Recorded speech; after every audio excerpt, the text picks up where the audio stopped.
come back for the second. India have won the test match. India have won the series. Hello and welcome to a new episode of the 81 All Out podcast. We got back recently into regular programming last week with a rewind of India's tour to New Zealand in 98-99. And today we are here to talk about the current series that's coming up, India's 2 tests against New Zealand, the first in Wellington and the next one in Christchurch. To talk about this series, which could play a big role in the World Test Championship points as well, if any of you are still following that, I have Ashoka, an 81 All Out regular, who is AB Van on Twitter. And hi, Ashoka. Hey, man. Good to be back. Thanks. And we also have a new guest today. We have Suhas Kadambi from Chennai. He's a business analyst by day and a New Zealand cricket fan by night, or should we say a New Zealand cricket fan by early morning. Hi, Suhas. Good to have you here. Hi, Sid. Great to be on the show. Yeah.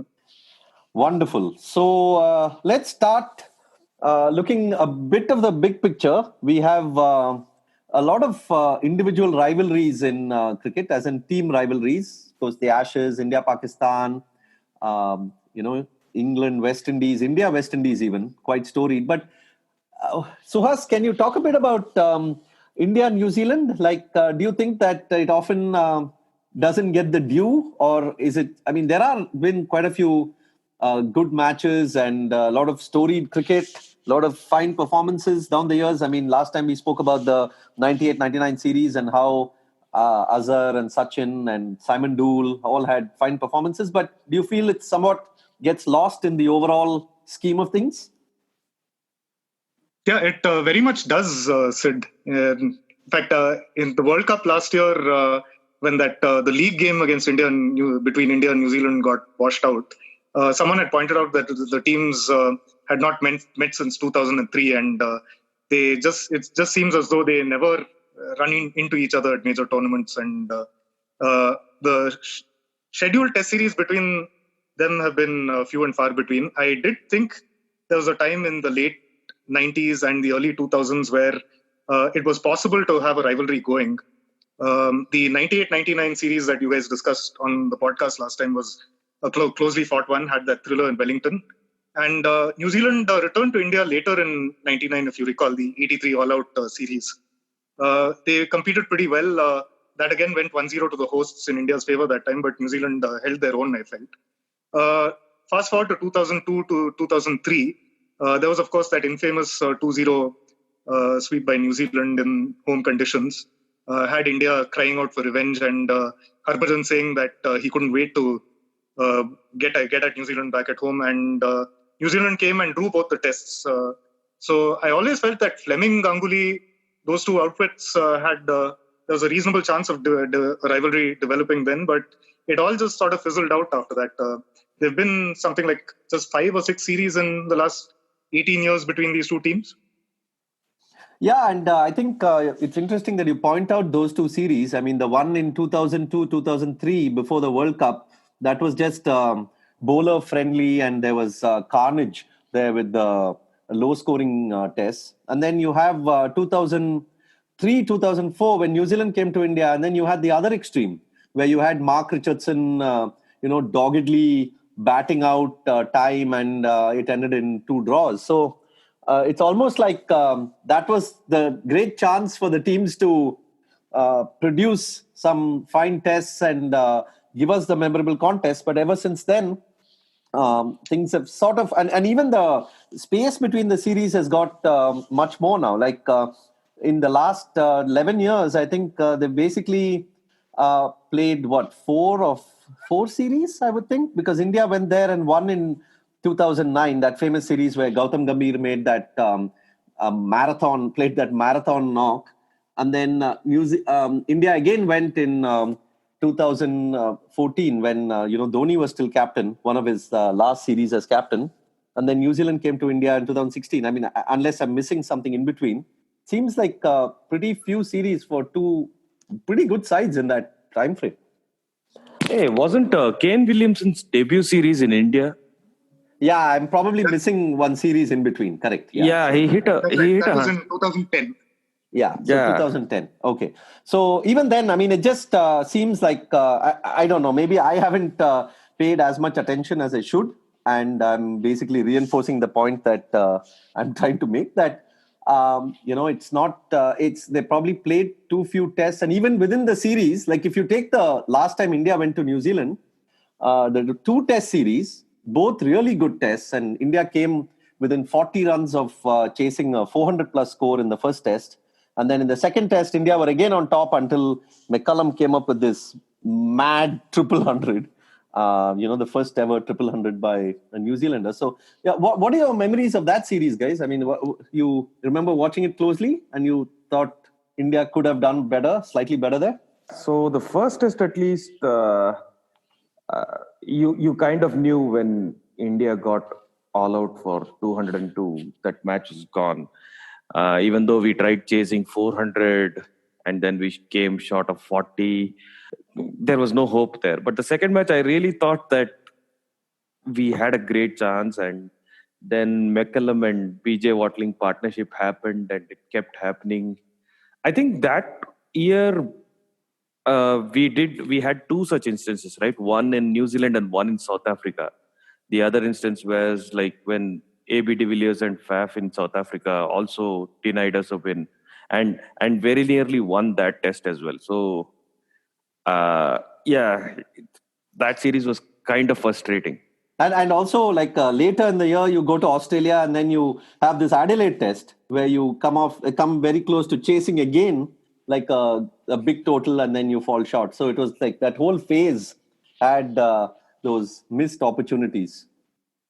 Yeah, that was a very interesting series, the 2014 one, because it was a period of transition for India, if you recall. Sachin Tendulkar had just retired a couple of months just before that South Africa tour, I think. And there were a lot of batsmen who were still sort of finding their feet, I think, at the test level. Kohli was still sort of in his development phase. I think he came of age. He would only come of age properly as a test batsman in Australia later in 2014.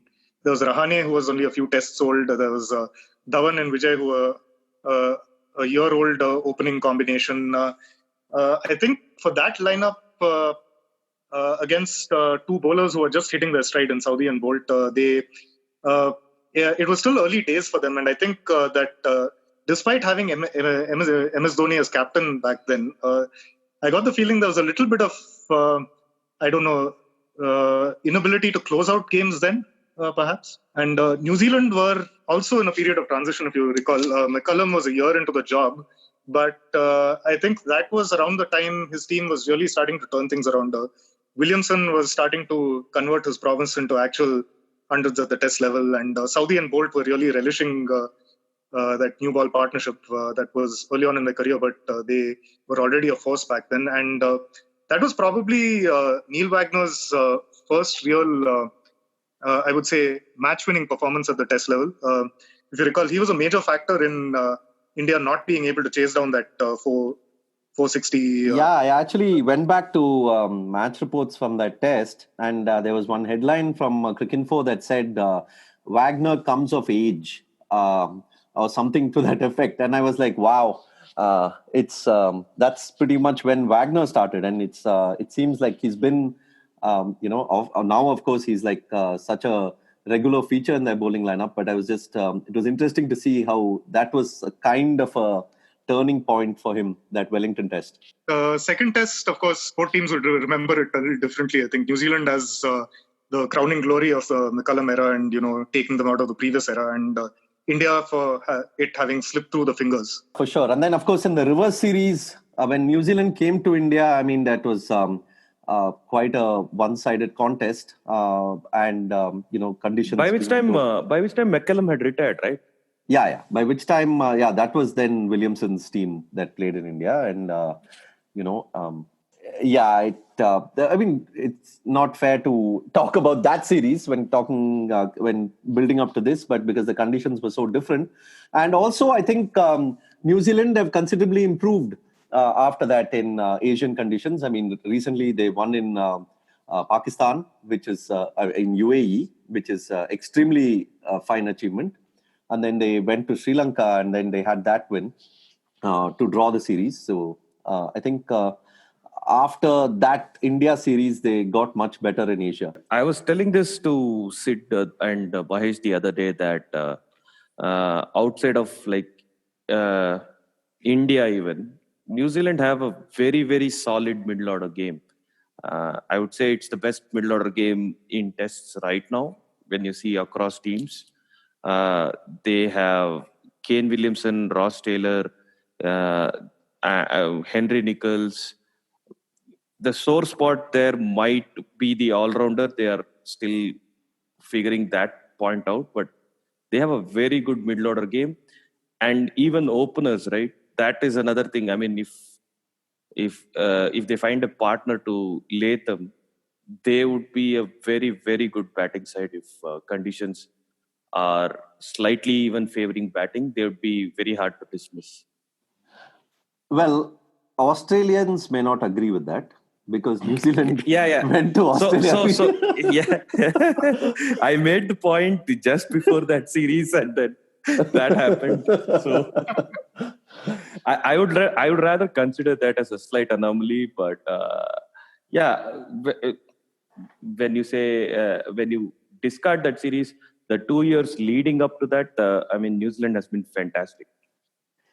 Yeah, I was actually really disappointed with that series, because I expected it to be much closer than it was. I know Australia is terrific at home and things, but I thought the way New Zealand have improved over the last few years, and the way they were building up to this season, I really thought that they could pull off at least one test and maybe, compete hard in the other two. And I was hoping to see, either the Boxing Day test or, Sydney, I didn't think they'd have much of a chance given the conditions. But both Perth and Melbourne, I thought they would compete much better. But for whatever reason, by the time they got to Sydney, the injuries were just too much. So let's forget about that. But Perth and Melbourne, Suhas, should we take that series as any indicator, or do we just wipe it off as a blip and say that whatever happened there is not likely to be reflective of what we are likely to see in this series? So there are a couple of ways to look at that series, Sid. Interesting that you brought that up. A few mitigating factors for New Zealand in that series. First of all, the preparation for that series was less than ideal. I think in the podcast you had with Michael earlier on the New Zealand team, you brought up the topic of the series against England before that, and how benign the pitches seemed, right? Whether attritional cricket was a good idea or not. Now, what they encountered at Perth was the complete opposite of what we saw in that series. You had pitches with pace and bounce, 40-degree heat, and a relentless Australian attack. So, if I may make an analogy, if you recall India in 93 to 96, the Azhar Wadekar era, if you like, we played a lot of cricket at home. India played a lot of cricket at home. There were very few away tours in that period. I think maybe one off test in New Zealand and one in Sri Lanka where we won. And we had a good period then. But as soon as India went to South Africa in 96 and then West Indies in 97, as we all know what happened, right? There was Durban 96. And England also, they collapsed at Edgbaston as well. Yeah, we had a lot of memorable batting performances from the Indian side across those tours, but everyone's abiding memory is Durban, Bridgetown. Of course, the legacy is, of course, very evident now. That's a good analogy, because at home, New Zealand have been formidable. In the last, ever since maybe 5-6 years, and especially in the Williamson era. Apart from South Africa, who won a test there, and of course went on to win the series by getting out of jail thanks to rain. New Zealand have, and of course they lost to Australia back in maybe 2016. But apart from those two, New Zealand have been unbeaten at home and quite formidable. Most teams who have gone there have had a tough time, and many of the teams have just been wiped out. I mean, Sri Lanka were were also good enough to save a test thanks to Matthews and Mendes, but then they couldn't do much in the next one. So, yeah, I think New Zealand are quite strong, very strong at home, and makes for a really good series this time, because India have been very good both home and away of late. So yeah. So I would put that down to a bit of unfamiliarity. The fact there was no matchup, no proper warm up for the Australian tour as well in Australia. The England series was not great preparation. On the other hand, what I'd like to say is that the stability which New Zealand has had over the last 6 or 7 years, the McCullum and Williamson eras, the stability, having a settled top six and a bowling lineup, that sometimes can be a double-edged sword, and too much consistency and conservative selection might get you a bit stale. And Australian tours have a habit of sort of bringing that out. Think of England in the 2013-14 Ashes, Mitchell Johnson's Ashes, or even India down under in 99 to 2000. Those tours sometimes have the ability to show up symptoms or chinks in the armor. In this case, maybe New Zealand haven't developed a bench strength as well as they would like for test matches to come in when your first choice 11 is someone who's not fit or out of form. So we saw that in the Australian tour where they had to call up Blundell, for example, to open the batting. He did well, but you don't want a backup wicketkeeper sort of coming in and opening the batting. That's not an ideal scenario in my opinion. So on the cautionary side, maybe it is signs that New Zealand have to start thinking beyond their first choice 11 a little bit, and that could be something that we'll get to know a bit more of in the series. No disrespect to Colin de Grandhomme, but should they really persist with him in test is what I would ask actually. I know Mahesh says that he is one of those all-rounders who has above 30 average when batting and below 30 average when bowling, but really I don't think they should really have one good all-rounder that kind of gives relief to Saudi, Bolt and Wagner. Because we see these three bowlers bowl around 20-25 overs every innings, and that's kind of not ideal when you want to even stick to the number 2 world ranking, right? That kind of is a problem for them. The fifth bowling option is kind of a problem for New Zealand.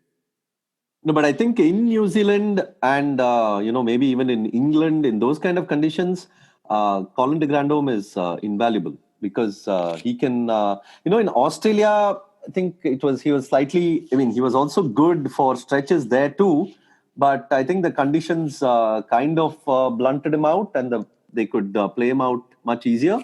But in New Zealand, especially in the first innings in New Zealand, where the ball tends to talk a bit, and with his lower order batting, I think he becomes a automatic selection in that team. At least for now, I don't think they would consider. In fact, they've even been going for Santner in Australia, partly, I guess, because of his batting. But that may change in this series. They may think of Ajaz Patel, or I guess he's the first choice option, because Todd Astle is now retired and Somerville is injured. But Colin de Grandhomme, I think, has to play. The other positive, of course, is from the Australia series, which was an expected positive, but no doubt a very, very good performance was by Neil Wagner. Despite all the conditions, lack of support, the Australian batting, doing really well. I think Wagner was the one bowler who kept at it, bowled his long spells, and somehow at the end of a long day would end up as the most successful one. So I think he continues to be the biggest threat, at least in the second innings for them, and it'll be really good to watch him in this series against Kohli and gang. Yeah, how does it work? He doesn't have the pace. He relies heavily on the short ball strategy. It defies expectations, right? Like when you're bowling at the high 120s, the early 130s, and you are predominantly reliant on the short ball or back of the length bowling, there is not much success. I mean, we have seen 8 years of Ishant Sharma doing that, but so I'm really surprised that his strategy is working across years and across conditions. Even in subcontinent, he's very, very effective, and for a long period of time as well. So that man is kind of a surprise machine for me. And just shouting and a shout out there. I mean, Neil Wagner fan from 2016. Before, like I am like the OG fan from before the Cricinfo article started glorifying it. You're the Neil Wagner fan before it became cool to be the Neil Wagner fan. Yeah, kind of. Yeah. So we spoke about it. Yeah. Before Monga made it cool to follow it. I spoke about Neil Wagner to Michael actually. Similar name, not the same name, but we did a podcast with the New Zealand cricket writer, which I'll link to in the pod, and he spoke about two things. He said one, Wagner bowls majority of his overs between overs 60 and 80. So that is something that where batting teams tend to take the game away from opposition in most cases, because the lead bowlers are not as effective, the spinners are on, sometimes the pitch is not assisting enough. But the fact that he comes in that phase and digs it in at chest high and at a perfect length, where it's very difficult to get away, he cramps you for room, and that sort of is a factor that most teams aren't used to, because that's when they expect easy runs, and Wagner just doesn't give it to them. So that was a interesting point he made. And the other thing, of course, is that he's can be as effective with even if you want to trust him with the new ball. So I mean, he usually doesn't bowl, because they have Saudi and Bolt who are extremely good with the new ball. But at times, if you want to give him the second new ball even, and he can produce there as well. So it's that versatility, I think, that really makes him the bowler that he is, even though he lacks pace and excessive swing as some bowlers have. A little known fact about Neil Wagner, I mean, unless you used to follow New Zealand cricket very closely at one point of time, domestic cricket that is, when he was spending his time qualifying for New Zealand, playing for Otago in the domestic scene, he was very much a new ball bowler and a conventional left-arm swing bowler. There was this first-class game in 2011 where he took, I think, 4 wickets in 5 balls. There's a very grainy YouTube video of out there somewhere. Shows him actually castling all those tail-enders. I think all 4 of them were bowls, I think. So when he made his debut in 2012, all of us were led to believe that, second coming of Wasim Akram or something like that. And when we saw what we got, we felt we had been completely let down and it was all hype.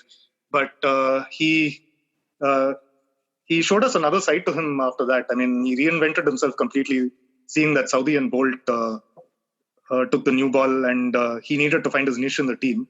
So he very quickly adapted to that, and look how well he's done that. In fact, back in the 2014 series, if you recall, in India were chasing 406. Shikhar Dhawan hit that century in the second innings and looked like taking the game away from New Zealand. And Wagner came around the wicket. I think Gordon, that bouncer, pitched well outside the leg stump, and I think Dhawan was out taking evasive action, flicked the glove on the way to Watling. That was unplayable. So I think those were... that was probably my first memory of when Wagner actually showed how effective he could be as a first change, primarily short ball bowler.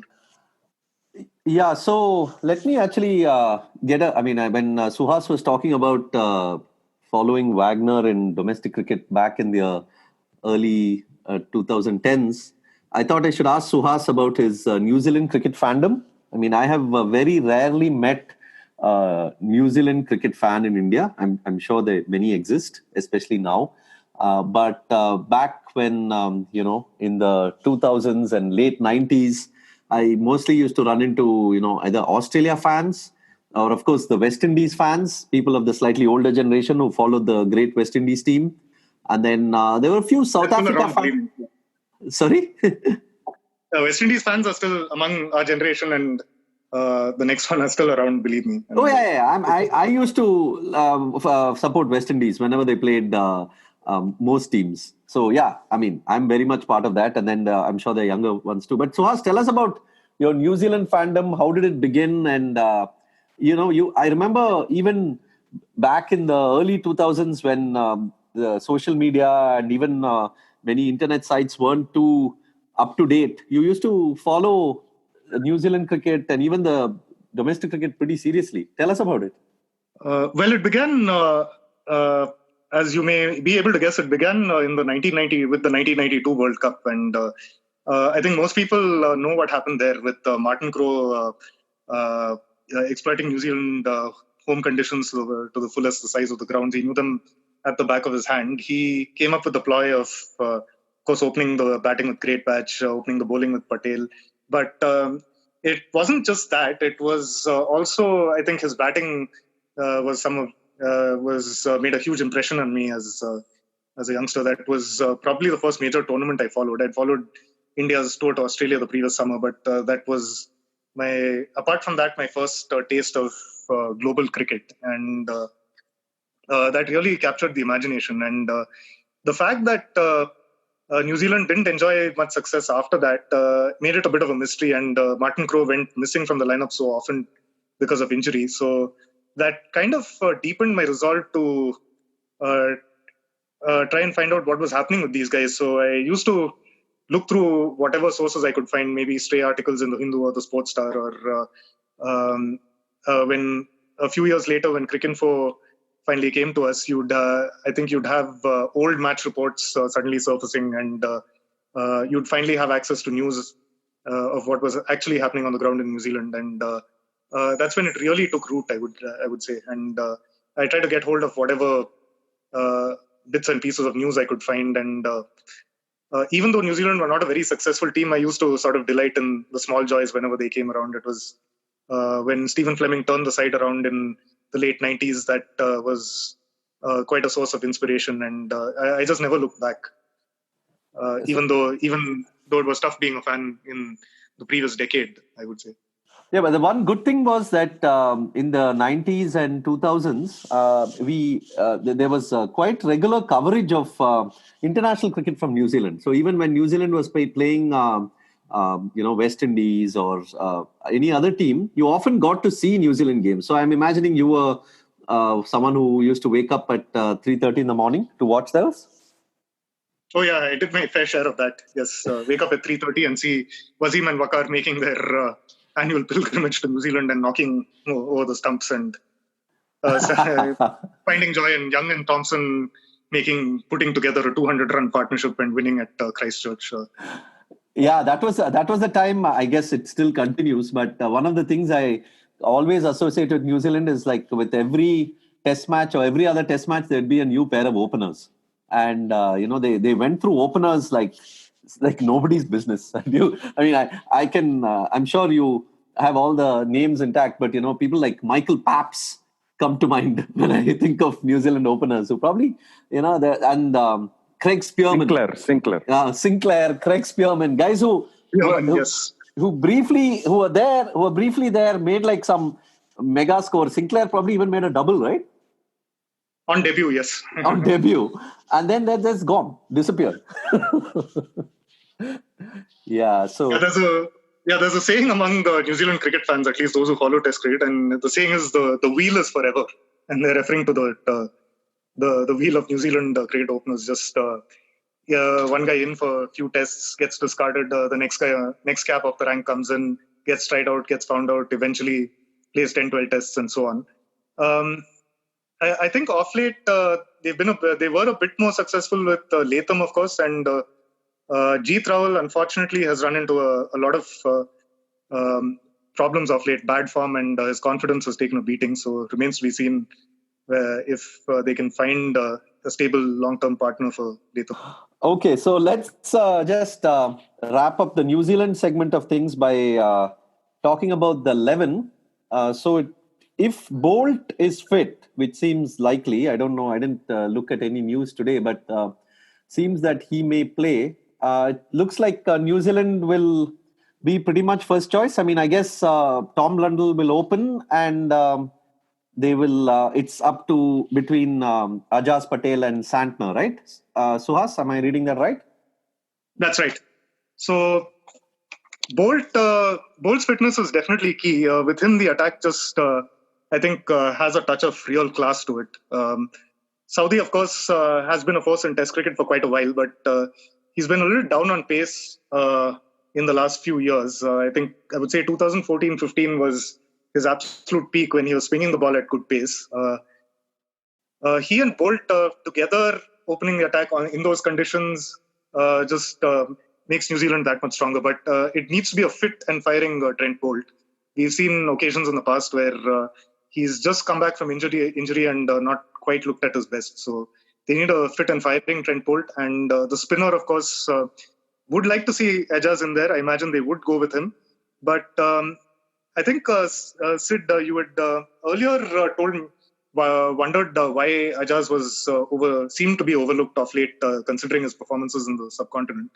I think the management sees him, and Williamson sees him largely as a subcontinent type bowler, someone like in the mold of a Rangana Herath.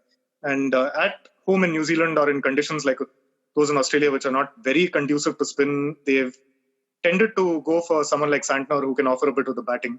Put Ajaz in there, and the tail is a little long. You have Saudi, Bolt, Wagner, and Ajaz. So the batting very much stops at 7 if they go with that. Saudi is not too bad as a batsman. Not too bad, but you generally know what you're going to get with Tim Saudi with the bat. You'll probably see a couple of entertaining sixes. You'll very occasionally see some resistance from him, but at least my main impression of him off late has been someone who's good for a quick 18 or 20. Rarely digs in, if you like. Yeah, and Santner, I think, pretty much cemented that what he's capable of with that 100 against England. And he sort of gave them that extra dimension there and automatically chose himself for the test in Australia. So I totally agree. And Ashoka, talking about, you spoke about the last time India were there in Wellington, and you said how, in the first innings, you felt the match was pretty much done. And it seems like a trend in New Zealand over the last few years. It's like the first innings and second innings are two vastly different beasts there. The first 2 days, the ball does a lot, and teams struggle to put 200, 250 on the board. But then the second innings is a different thing altogether. You have 400, 500, batsmen getting doubles. You had BJ Watling recently, even before that. It's almost like you can win the game or at least seal the game in the first 2 days, right? If you have a good day with the ball.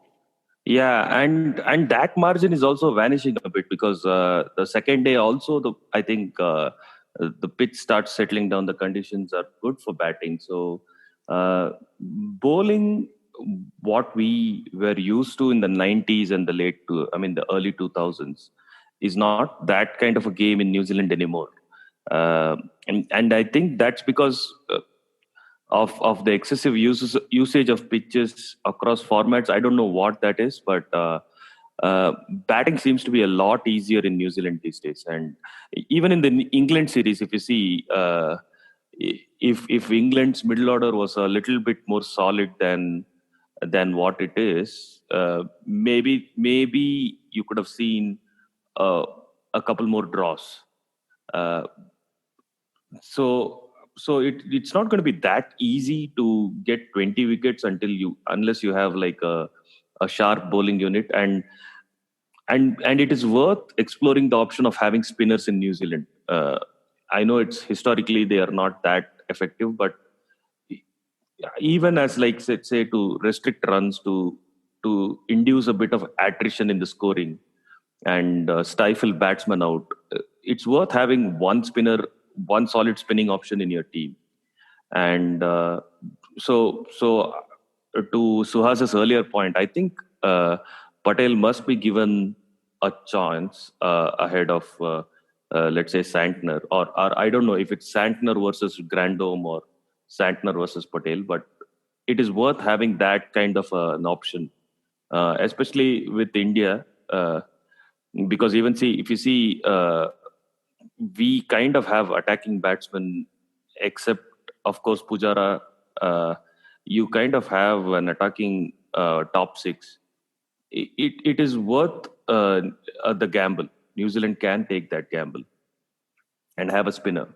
Yeah, I feel New Zealand of all the of among the countries to tour, New Zealand is one place which really rewards a balanced and balanced team, and India has that balanced team. I mean, you have the quality pace attack, you have two really good spinners, you have batsmen who have you have the technically correct batsmen who can weather the tough conditions, and you also have those who can score quickly when the going gets good. So I feel unlike in England and Australia, where you can get a kind of a standardized condition across the 5 days. Of course, things change and the pitch wears out and all that. But in New Zealand, the polar opposites of what you get on day 1 and day 3 even is quite a good test for most teams, and the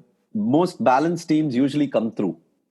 So I'm hoping that India pick wisely and don't necessarily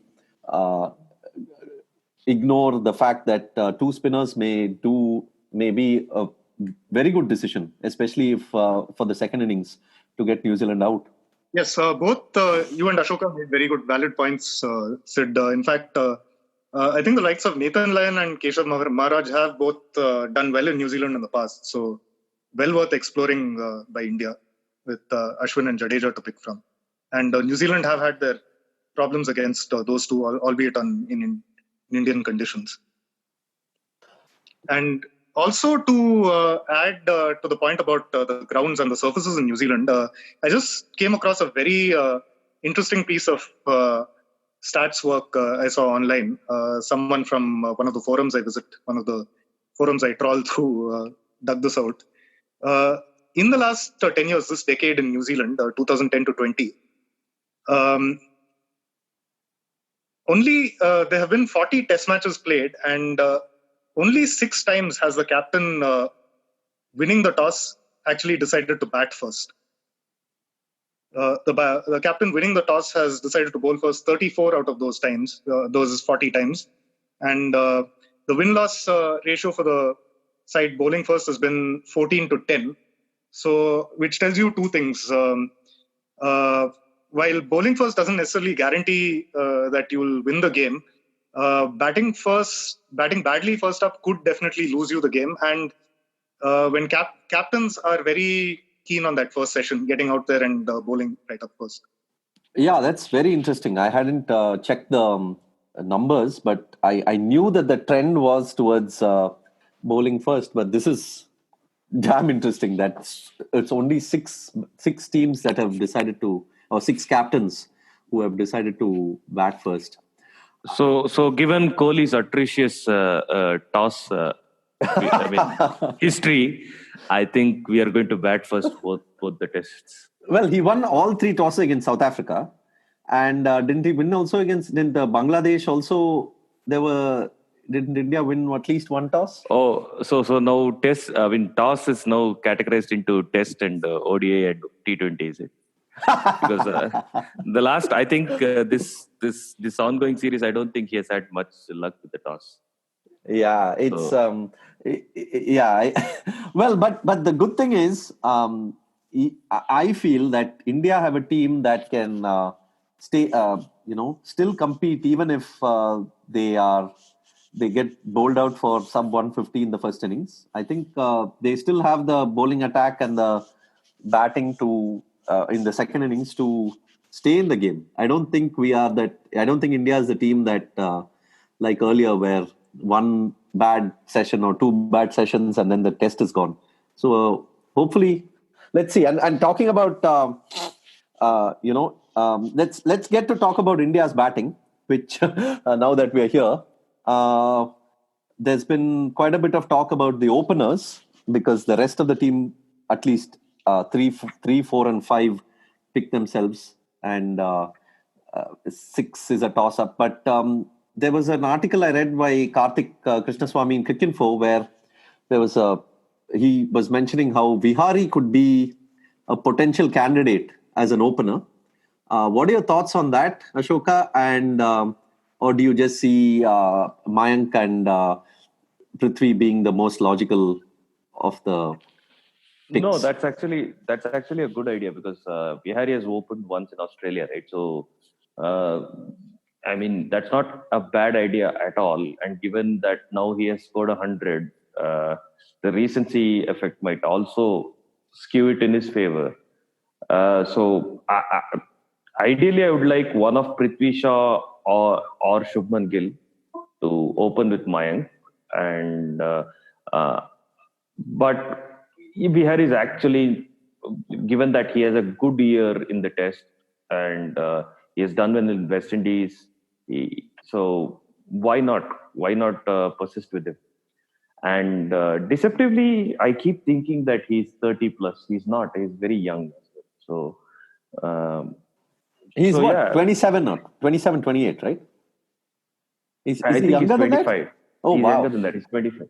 Okay, He's been forever, man. He's been in forever. I've been looking at that dude in IPL for 10 years now. I don't know when he started playing. So, Well, it's interesting because you have different problems for different of these guys, right? Like different concerns, rather. I mean, all of them may well do well.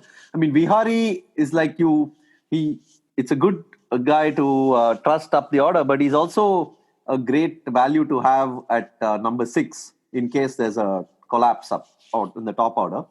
You have Mayank, who has been red hot in India, but then technically it's still unknown in New Zealand. He's also had a bit of struggle in the one-day series.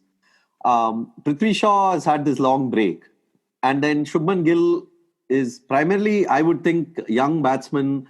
You would want to give him a bit of a middle order opening rather than putting him up front. So eventually, I think Shastri and Kohli just write their names in chits of paper and then pick 2, right? So not as keen on the idea of Bihari opening, but that's more because in principle, not a big fan of middle order batsmen being converted.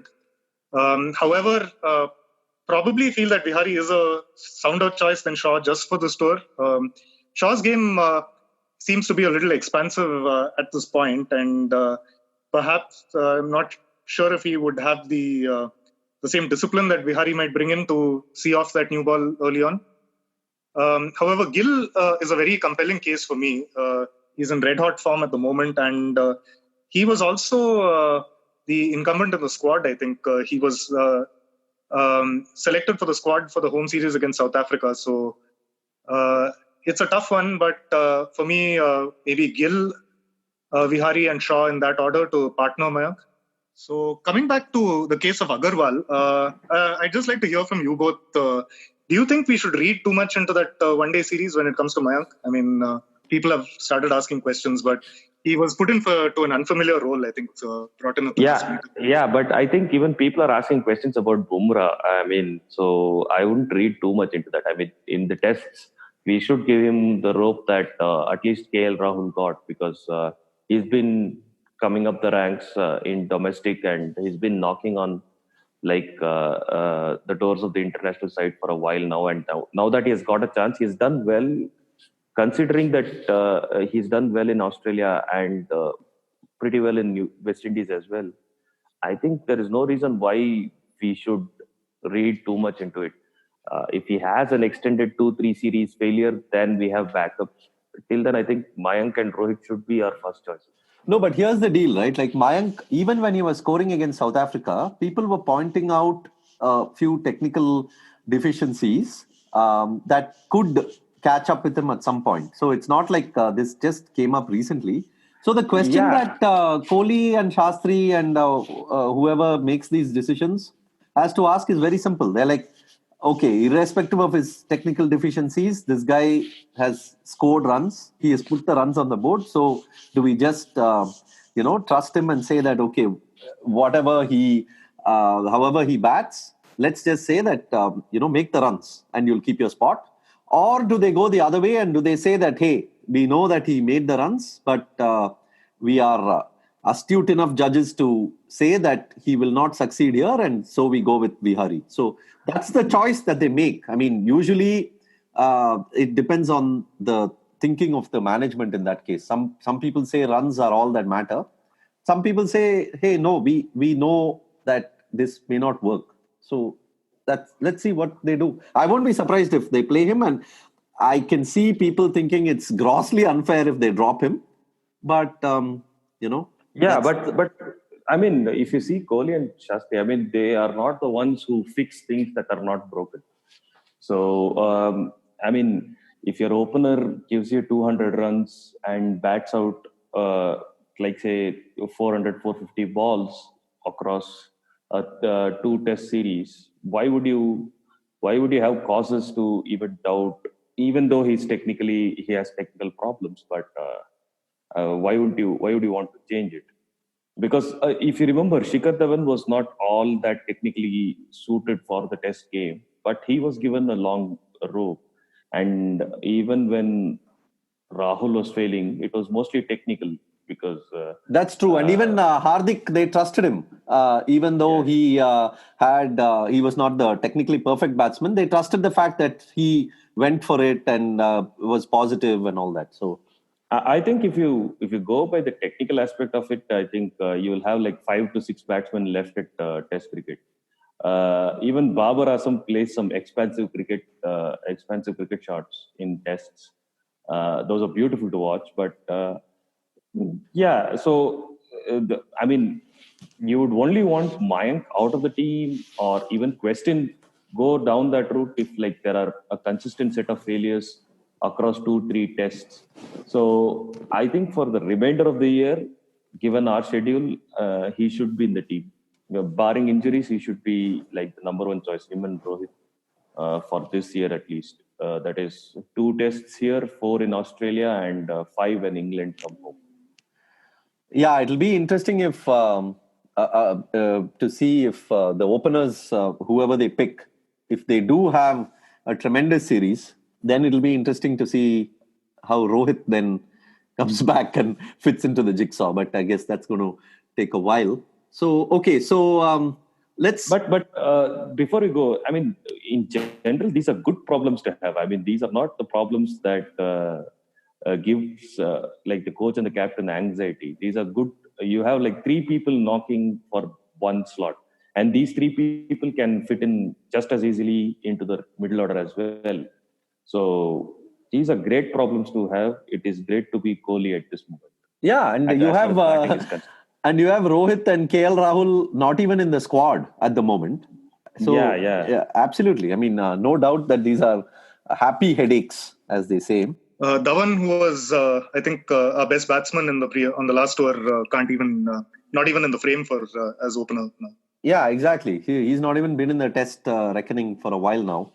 So yeah, let's okay now. But now that we're at it, so we don't know we might as well just go with the rest of the team. So as we discussed, 5 bowlers would mean Jadeja batting at 6 or 7, right? I mean, Saha at 6, I guess, and Jadeja at 7. And then you have Ashwin, if they go with the second spinner. Ishant is fit, by the way. There's news just came in that he has passed that fitness test. So he's in New Zealand. So then I'm imagining Ishant, Bumrah and Shami being the first 3 picks. Sad for Umesh, but that's how it goes. I think it will be sad for Ashwin as well. I mean, I think highly likely that they will go with 1 spinner, and because yeah, I mean, they may want a proper opener and Vihari in the batting order. So that would mean 4 bowlers with 3 pacers and Jadeja and Vihari supporting. That is also not a bad option, considering how good the 3 bowlers are and how good Jadeja is in tests. So Ashwin might not make it to the 11 as well. So. Well, I think it would be I mean, if the conditions are similar to what we expect and what we have seen, I mean, I'm not talking about those England test conditions, which basically no bowler, I mean, very few bowlers rather would have had a chance to run through sides there. But if the pitches are like the first 2 days or first day and a half of spiciness and then more batting friendly, I think it'll be prudent to pick two spinners actually, because a three-man pace attack, I think, is adequate for India to exploit the conditions on the first day, day and a half. But I think they will need those two spinners to help them get through New Zealand in the second innings. And instead of, rather than be swayed entirely by the pitch, which is probably going to be green and grassy, they should also probably look at giving themselves the best chance to win the match. Ashoka, to add to your point, Ashwin, I think, is a very tempting selection also because I think the opposition in this case have never been very comfortable against him. Obviously, they've only faced him in India. But that has been 2014. That was the case with New Zealand. I mean, West Indies as well. Like Ashwin had dominated West Indies like nobody's business, but both home and away. But he was overlooked for Jadeja. So that is something that has always bothered me. I mean, that West Indies series was a surprise for me that Ashwin didn't play. But sure, I mean, you can read it however you want. I mean, I can totally understand where you're coming from. Then, if you're feeling a little aggrieved about the treatment to Ashwin. So Ishant is fit and he's gone, and so hopefully he will make the 11. But you never know. I mean, if they feel that he hasn't really recovered to the extent to which they want, then I guess Umesh gets the slight look in. Or does Navdeep Saini have a chance at all? Or it'll definitely be Umesh, right? If it's if Ishant is not fit. It will be Ishant or Umesh. So Ishant or Umesh. Shami, of course, Shami the Great will be there, and Bumrah. So Bumrah, as you said, people are talking about him and during the one-day series and saying that maybe he's lost a bit of it, but he can warm up game. But that is kind of rubbish, right? Like the guy is just coming back into the international scene of things. Right? He's had a hardcore injury. He's coming back, and so it is kind of unfair to judge him before he has even played a test. I think he's far more valuable in tests than he is in the shorter formats, and he should be conserved as much as possible, and he should be given every test opportunity. Yeah. So Williamson versus Bumrah for me is shaping up to be possibly the defining contest of the series. We saw they had a very good battle in the third T20. I think where Williamson got the better of Bumrah, took New Zealand almost home, and then before that super over kicked in. But that would obviously be at the back of Bumrah's mind, and sure he has plans of his own for Williamson Test series and vice versa. So, I have no doubts we'll see Williamson coming out pretty early to bat at some point or the other. So that would be a defining face-off for me in the series up ahead. Lest we forget, there is something called this World Test Championship that is going on. Though, of course, a lot of people have probably consigned that to the deep pockets of their memory without really caring for it. But at some point, people will care for it because there will be a final, and it promises to be, a pretty big game, at least as a one-off test. So India are at the top of the table. Australia got caught up quite a bit after their performances against Pakistan and New Zealand. They are second. But New Zealand are, with a win or two, New Zealand could be in a good position actually, because New Zealand have Bangladesh and West Indies coming up, both series which they would be favoured. Even though Bangladesh is away, but still you would think New Zealand, given their Asian record recently, would compete well there and do well there. West Indies at home, you would give New Zealand the favourite stag. So Suhas, this series is, from that point of view, far more important for New Zealand than it's for India, right? I think New Zealand have one additional series against Pakistan after the West Indies series next year. But even then, the point still stands that, yes, they have to win practically everything from here on to be in with a shout at reaching the finals. Yeah, that Australia series really cost them. I think if they had even won one test and drawn another test or something, then they would have had a huge chance. But Australia whitewashing them meant Australia just zoomed ahead in the table. Yeah. So they didn't do bad in the Ashes as well, right? It was 2-2. So it was 2-2, and then they got the Pakistan and New Zealand. They basically tulped them. Yeah. That's the thing. I mean, as I was saying, the thing with India and Australia is that they have teams that seem to be able to get on a roll and whitewash teams easily. I mean, India went to West Indies, blanked them, and then South Africa blanked them. So most other teams like England and New Zealand, they win one test, two tests, but I don't think they are sides that will whitewash teams with such regularity. So it looks like India and Australia are pretty much set for that final. But anyway, let's not get too far ahead of ourselves, and let's stick to this series and wrap up with predictions, guys. Let's start with Suhas. Where do you think? I mean, let's assume rain stays away. What do you think is going to happen? And we'll get back to you at the end of the series to talk about how right this prediction was. So I'm going with 1-1. The two sides are very evenly matched. India too good not to win a test here this time, I feel. New Zealand slight favourites because of home conditions. Both sides very evenly matched. Both have key bowlers who are just returning from injury. Both have slightly, maybe not a very settled opening combination in both cases, and very good number 3 and number 4 batsmen.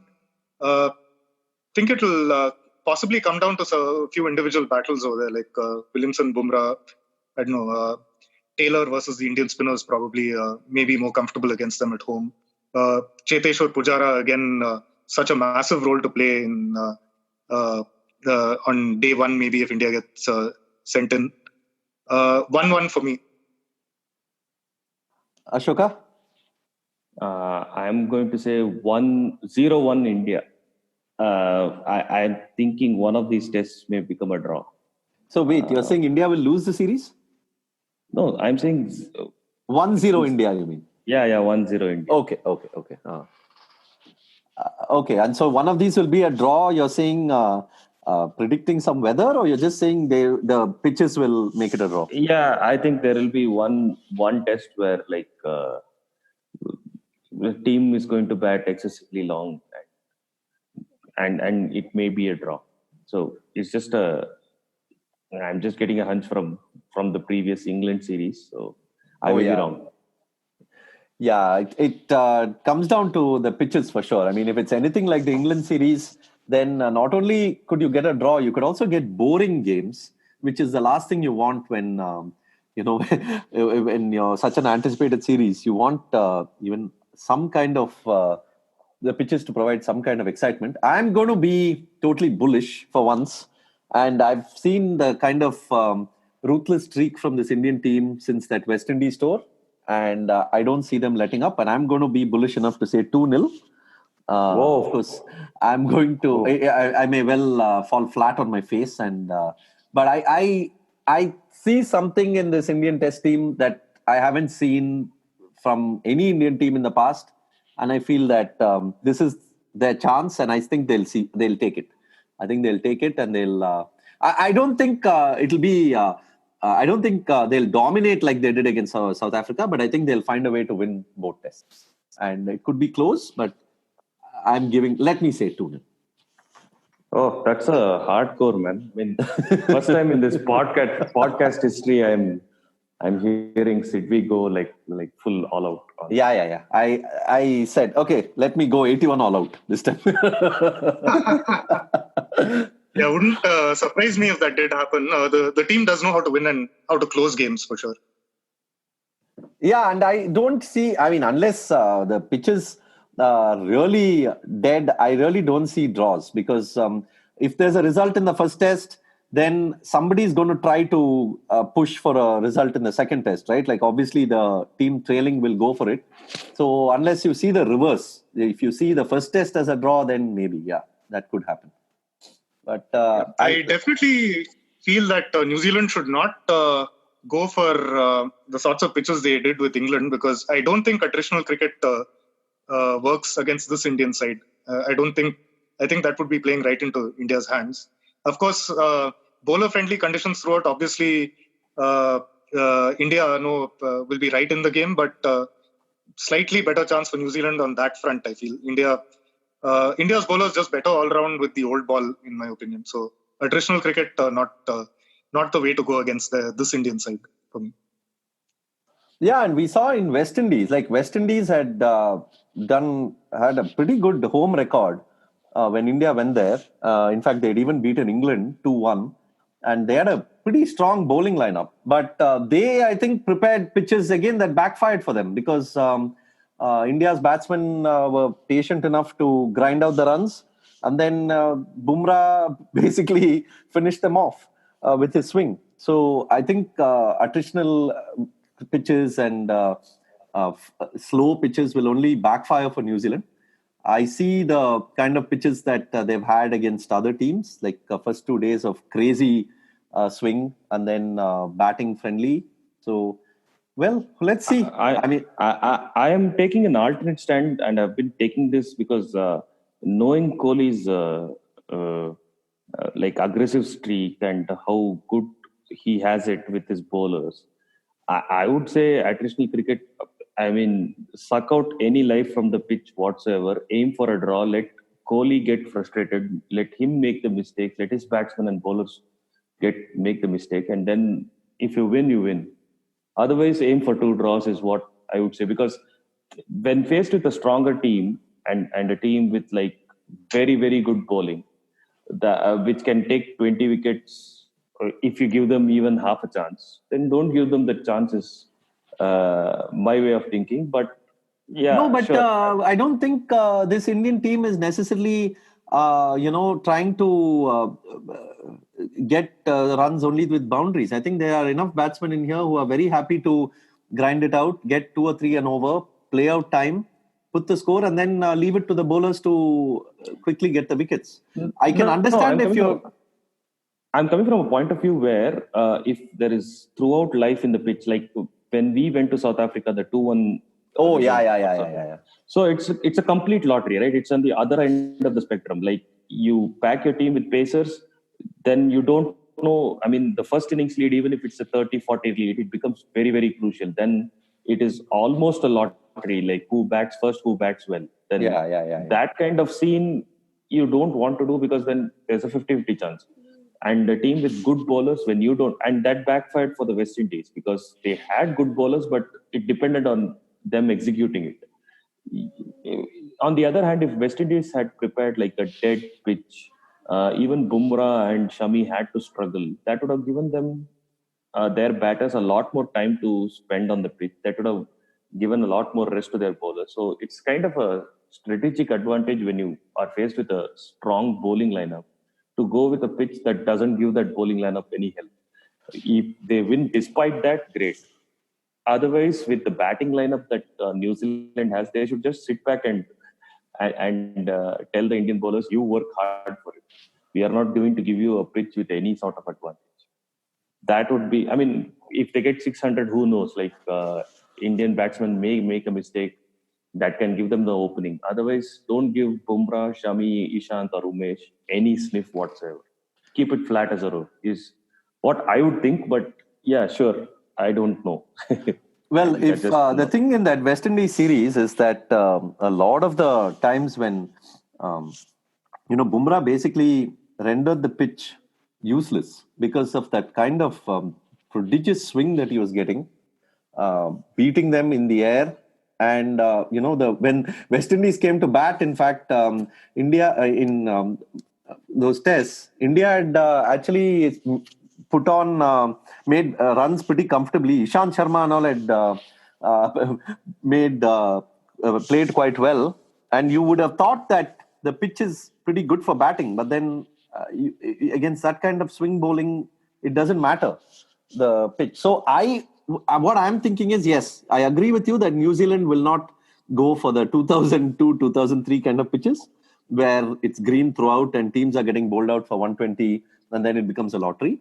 At the same time, I really doubt if they would want to go for the England kind of pitches because I think then the Indian bowlers still have the advantage because they are good off the air and then the batsmen can pile on runs. So I think they'd go with the middle ground, but let's wait and see. And by the end of it, we'll all be back again so we can laugh at each other for our silly predictions. So Yes.